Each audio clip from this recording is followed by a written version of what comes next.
we harvest the preplacental tissue, and then we give the rested mass, which is the non-viable embryo, to the pathologist, who then discards it. Okay, so the embryo itself is discarded. That's right. Okay, so you've got the preplacental tissue. That's right. So what is the difference between stem cells and then human trophoblast stem cells? What are the other companies'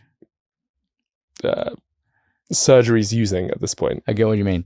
And I just want to pause here. Yeah. I've been told by strategist people that I'm being too intellectual and not trying to bring this back to every person to understand. So that's why I'm trying to explain everything in layman terms as well. Yeah, no, this is great. This is great. This is what, everybody needs to hear, actually. Yeah. So I'm going to start with typical fetal development. So basically how babies come about. Okay. So in the first 8 weeks, when a woman is pregnant, right? The first 8 weeks, the embryo is literally just lumps of cells. Okay. From 8 weeks to 38 weeks, that's called a fetal period. So from 8 weeks to 38 weeks, that's literally when the body's forming. You and I, that's all we all came from there, right? So the baby's forming, and at 38 weeks, the baby's born. Okay, so that's the birth event at 38 weeks on average. And then everything after that is considered adult. Okay, so where you get stem cells from, the earliest stem cells you can get from an IVF clinic. It's called human embryonic stem cells. So in an IVF clinic, what happens is, a woman trying to get pregnant will inject herself full of hormones, and then she will produce a lot of eggs, right? And they will inseminate the father's semen or sperm into these eggs to create embryos outside of the body. Okay. And what you would do is you find the healthiest embryos and you implant that back into the woman, and hopefully she'll get pregnant. Okay.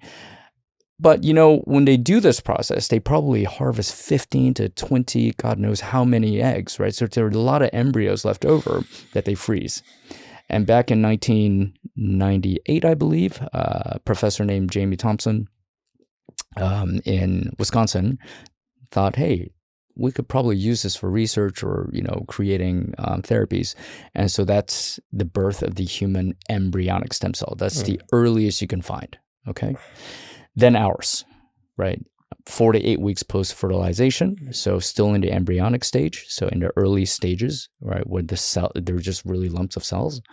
And then you can get a lot of cells or stem cells from the fetal period, but usually they're coming from abortions, so there are a lot of ethical issues. And then the birth event is where you get most of your cells, these mesenchymal stromal cells. You may have heard of MSCs, right? That's where they're coming from. So you get them from cord blood, the placenta itself, Wharton's jelly, plenty of cells to get, right? And then everything after that's, adult. So you can get it from fat, you can get it from bone marrow.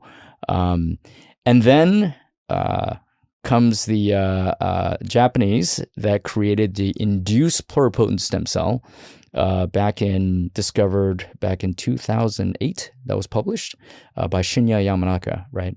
And so what he did was he was able to take a virus, take out all the bad stuff, put in 4 transcription factors, and put it on a fibroblast, which is an adult cell, and was able to transform that back to a stem cell state, right? Which is incredible if you think about it. So to take an adult cell and move it all the way back to a stem cell state. What do you mean by stem cell state? The earliest, most original cells that you could possibly have. Gotcha. Right? So we all came from that.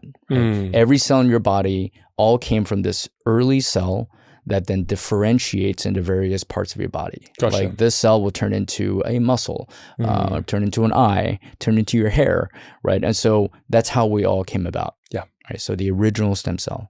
So, with these induced pluripotent stem cells, iPSCs, they were able to reprogram them to go all the way back. Okay. I personally think that is probably the most impactful for longevity, right? Because before then, it was death and taxes, right? Everybody knew they were going to die. And, you can use religion, you can use philosophy to kind of make yourself feel better. But since that time, think about this.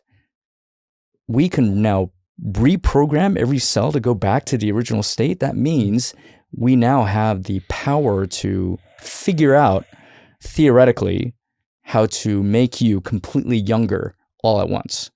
So now it's just an engineering problem, right? And I believe in the next 10 to 20 years, a lot of scientists are working on this to figure out how to reprogram ourselves to literally just be younger. Thanks for watching this Beyond Tomorrow clip. If you haven't subscribed yet to our main channel, join us there for conversations that can help you thrive today and flourish tomorrow.